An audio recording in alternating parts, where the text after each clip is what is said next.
this deliberation, which is being recorded. It is Tuesday, November 23rd, 2021. This is a public deliberation of the Baltimore County Board of Appeals in the matter of Patapsco Fields Investment LLC, legal owner and applicant for Patapsco Fields Planned Unit Development, CBA case 22-010 at Johnny Cake and Old Stone Roads. It's regarding a PUD to construct a proposed development of 182 single-family attached homes off Johnny Cake Road on 35.6 acres.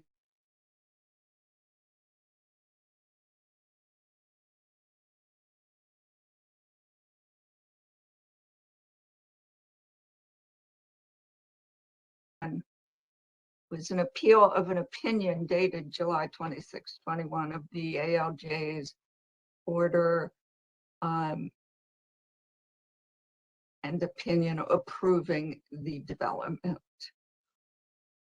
There was a public hearing on the record before this board on October 21st. The parties have submitted memoranda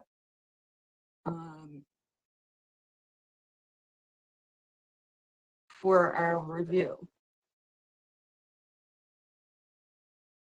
And I think there are a couple issues before us today that were raised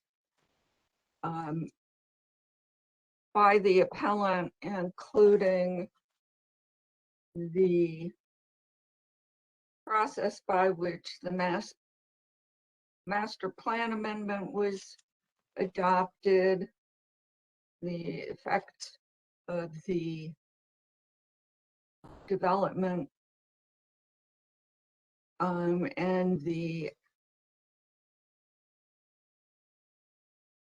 imposition of the residential use on the OT land.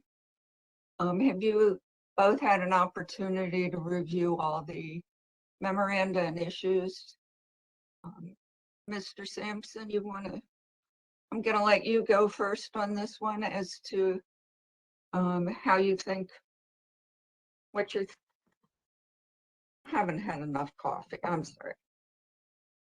I don't drink coffee, but I have not had an opportunity to review the closing memoranda, and I don't see that they're all in the subfolder that I have.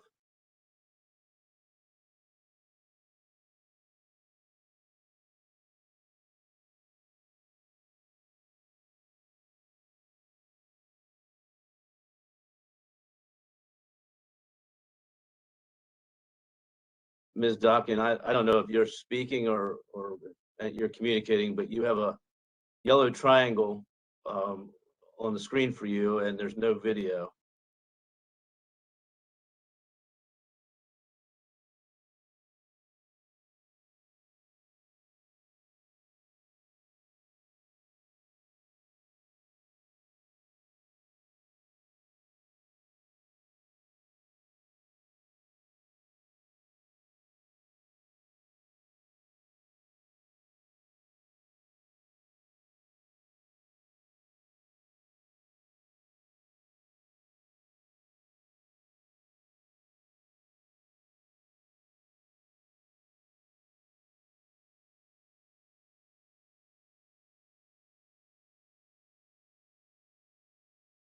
I don't know if I'm frozen or if others are frozen. I'm not seeing or hearing Ms. Dopkin or anyone else.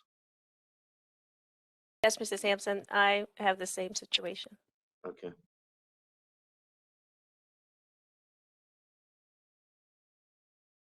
I have the closing memo. It was 11/12/21. I don't know if that's what he was referencing. That was from the Greater Patapsco Community Association.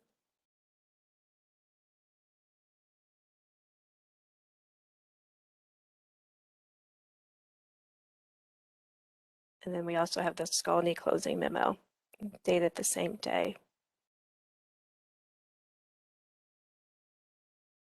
Right now, we need our chair. Sure. Ms. Zonner, are you connected?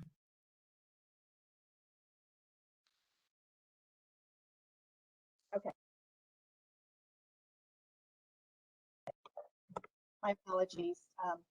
Ms. Dobkin is having computer issues. She's going to shut down and restart and then join back in. So we're going to stop the recording for a few minutes and give her a chance to do what she needs to do to get back into the recording, and then we'll start. Okay. Okay. Thank you.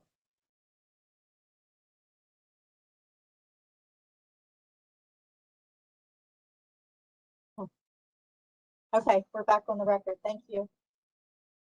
Thank you. We had some issue raised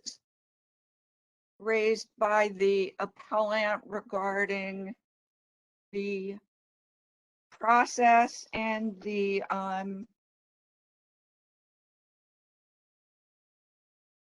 master plan issues and use issues regarding the underlying zone.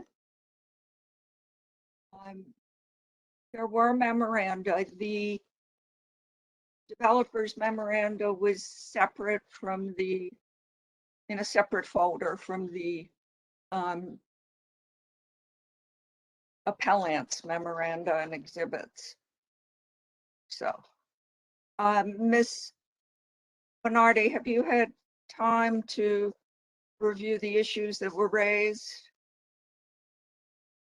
Do you Yes, have, yeah, where are you on this?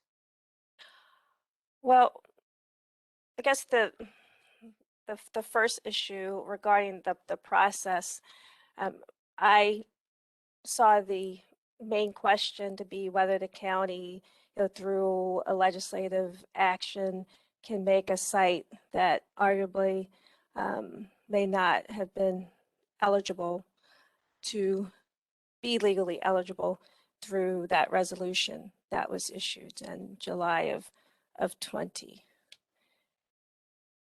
And wanted for us to have a conversation around whether or not that could be done through that legislative action.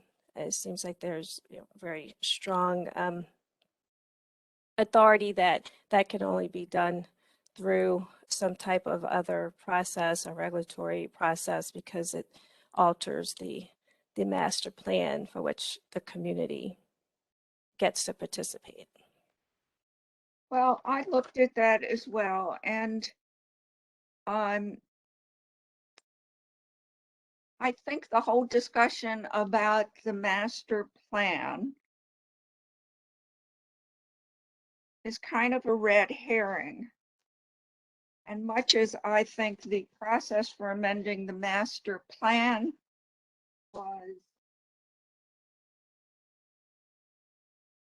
inappropriate, there is language, trying to find where it comes up, in the, pointed out by Mr. Vittori, that the master plan doesn't control here because of language in the code that citing Baltimore County Code section 324245C5, which reads the PUD development plan is it's one of the objectives that has to be reached, that the PUD development plan is in conformance with the goals, objectives, and recommendations or one or more of the following, the master plan, area plans, or the Department of Planning. So that if the Department of Planning finds it conforms to their goals. And because the language is disjunctive, it's or instead of and. If they get the planning department recommendation, I don't think that the master plan itself becomes a bar. And frankly, I was surprised when I read that language, but it's been around a while. It's not new language. So that I don't know why the whole master plan discussion was included in the resolution, because it seems to be surplusage. So ordinarily, I would absolutely agree with you. The process is not consistent with amending the master plan, which has to go through the planning board. But I'm not sure it matters. And the operative word is or. Yes, that would seem to be the case. The other issue that came up was whether you can put residential zoning in a PUD on an OT area. And I think, again, if you go to the language in the PUD language, and I believe it's the zoning regulations. I pulled all this too. You're not entirely limited to the underlying zone. A mix of zoning. This is under the zoning regulation, section 430.3. Says residential uses are permitted in any residential or non-residential zone, subject to compatibility. It says in a mix of zoning, if the underlying zone consists of non-residential and residential zones, the uses may be reallocated on acreage anywhere within the designated PUD boundaries. But the building area of non-residential uses in the residential zones may not exceed the building area otherwise permitted in the underlying non-residential zones. I don't think we have that situation. Additionally, the density of the residential uses may not exceed the corresponding density allowed in the underlying residential zone, except as authorized by the code section 32.4242D2. And that section allows states the council may amend or modify the densities or uses in the proposed planned unit development and shall include such amendments or modifications in the resolution adopted under this section. And then the section goes on to say the council shall include in the resolution a statement of the community benefit provided by the PUD. So we go to resolution 5920.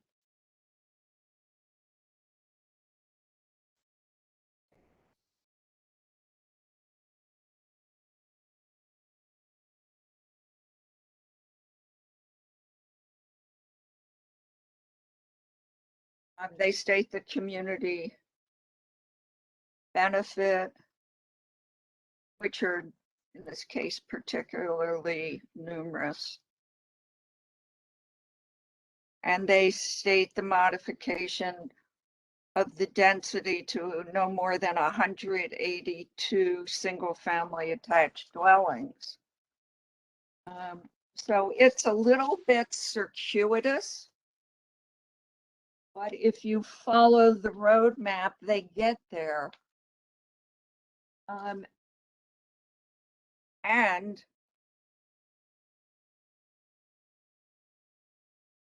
I think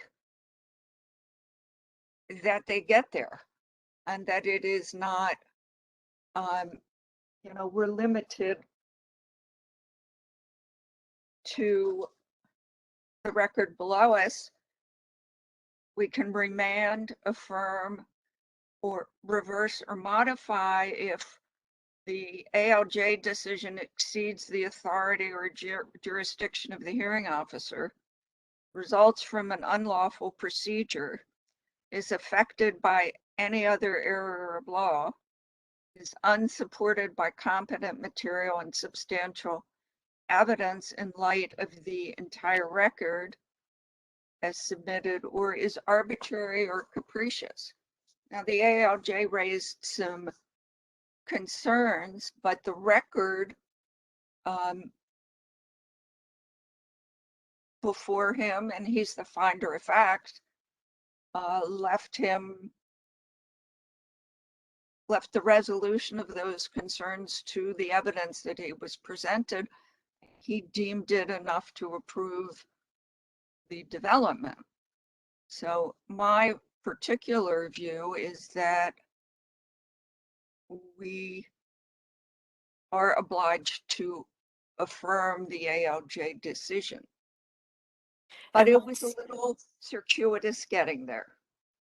And once that first hurdle for me was resolved, then I totally agree. Mr. Sampson?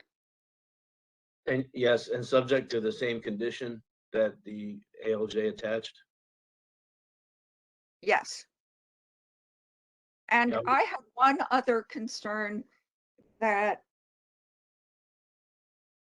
I don't think it is grounds for reversal, but I raise it because it's a departure from the prior law, and that the modification or amendment of density here is an increase.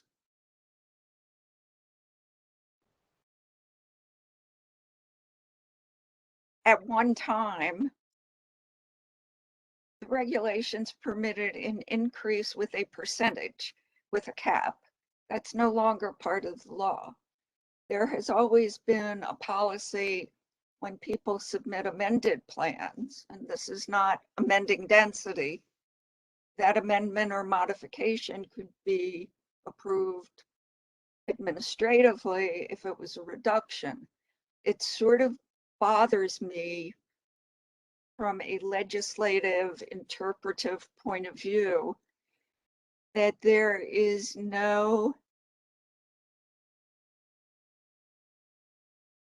that the term amend or modify density has no limiting language. I think that's something that can only be resolved legislatively, but I think it's problematic in terms of how these PUDs are dealt with, particularly where you have an underlying zone like the OT zone, where the zone itself prohibits residential use. I think that the language we have in the law, there's nothing we can do about it. I do think it's problematic in terms of limitations on use, but doesn't change where I would go with this.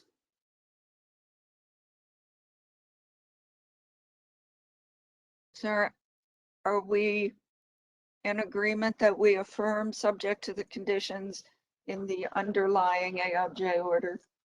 Yes. Okay. Yes, Madam Chair.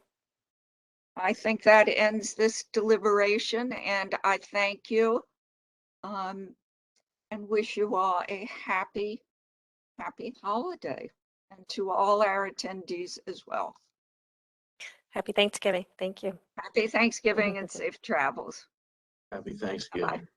I am leaving the event.